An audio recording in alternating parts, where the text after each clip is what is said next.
তো ডক্টর মোহন স্যার, আপনার কাছে জানতে চাই, এই যে নতুন যে আইনটা খসড়া করা হয়েছে, এখানে বলা হয়েছে যে স্বতন্ত্র 3 জন পরিচালক সহ সর্বোচ্চ 15 জন একটা পরিচালনা পর্ষদ থাকতে পারে। আমাদের ব্যাংকিং সেক্টরে, ইসলামী ব্যাংকিং সেক্টরে দেখা যাচ্ছে যে 80%-এর বেশি ডিপোজিটর।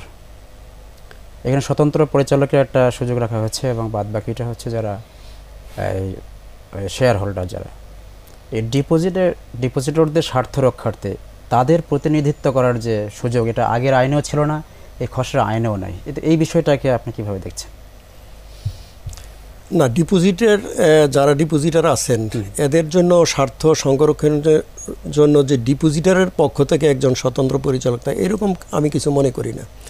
তার কারণ হচ্ছে একটা বোর্ড যখন থাকে ব্যাংকের, যে কোনো এটা ইসলামী ব্যাংকিং বলেন বা ইসলামী ব্যাংকিং অন্য জন্য থাকে, তো তখন বাংলাদেশ ব্যাংক মনে করে যে তারা সবাই কম্পিটেন্ট এবং তারা এই ডিপোজিটারের স্বার্থ সংরক্ষণ করার জন্যই কিন্তু তাদেরকে পরিচালক করা হয়। কিন্তু স্যার, একটু আমি অ্যাড করি যে বিদ্যমান যে আইনে আপনার যদিও বলা আছে যে আপনার একই পরিবার থেকে 2 জনের বেশি ডিরেক্টর থাকতে পারবেন না, কিন্তু তারা নিজের ব্যাংকে অথবা অন্য ব্যাংকে প্রতিনিধি নিযুক্ত করতেন, বিভিন্নভাবে তারা এই যে করতেন আর কি, ফান্ডগুলো বের করতেন, এবং তাদের মধ্যে আপনি যে বললেন যে একটা মতামত দেওয়া স্বাধীনভাবে, এটা একটা একই পরিবারে অনেকগুলো সদস্য বিভিন্নভাবে ইনভলভ করা হতো আর কি।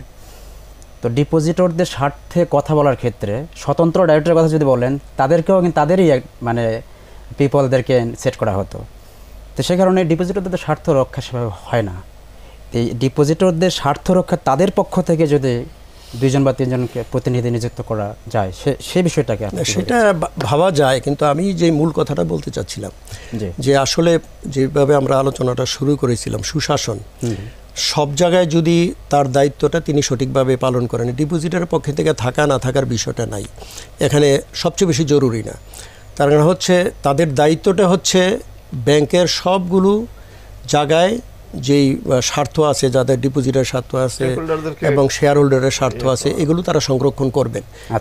এটা কিন্তু তাদের কমিটমেন্টের একটা অংশ। তাদেরকে কিন্তু এই ঘোষণা দিতে হয় বাংলাদেশ ব্যাংকে যে তারা তাদের দায়িত্বটা সঠিকভাবে পালন করেন। সঠিকভাবে যদি পালন করে এবং তদারকি হয় তাহলে হবে।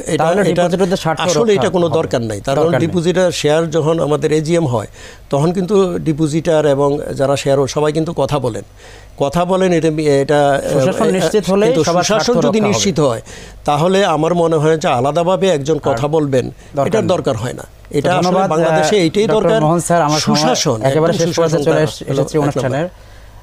যদি স্যার আপনি একেবারে 30 সেকেন্ডে কিছু বলতেন। ওইটাই আমরা মনে করি যে যেমন স্বতন্ত্র পরিচালক নিয়োগের ক্ষেত্রে এটা বোর্ডকে পূর্ণ ক্ষমতা না দিয়া এটি বাংলাদেশ ব্যাংক একটু সুপারভাইজ করতে পারে, তাহলে এই ডাইরেক্টররা ভালো ভূমিকা রাখতে পারে। দেখা যাবে যে আমি আমার নিজের লোককে না বসাইয়া কেন্দ্রীয় এবং একজন কম্পিটেন্ট মানুষকে যখন বসাবে, তখন সে কথা বলবে। আর যেটা আমরা বলেছি যে মানুষের নৈতিকতা বোধ যদি থাকে, তাহলে ওই বোর্ডেই সকলের স্বার্থ মানে সংরক্ষণ করতে পারবে। ধন্যবাদ নুরুল ইসলাম খলিফা স্যার এবং ডক্টর ইকবাল কবির মোহন স্যার, আপনাকে ধন্যবাদ। আপনারা আমাদের অনুষ্ঠানে উপস্থিত হয়ে মূল্যবান সময় দিয়েছেন, মূল্যবান আলোচনা করেছেন। প্রিয় দর্শক, আমাদের দেশ দক্ষিণ পূর্ব এশিয়ার সম্ভাবনাময় অর্থনীতির একটি দেশ।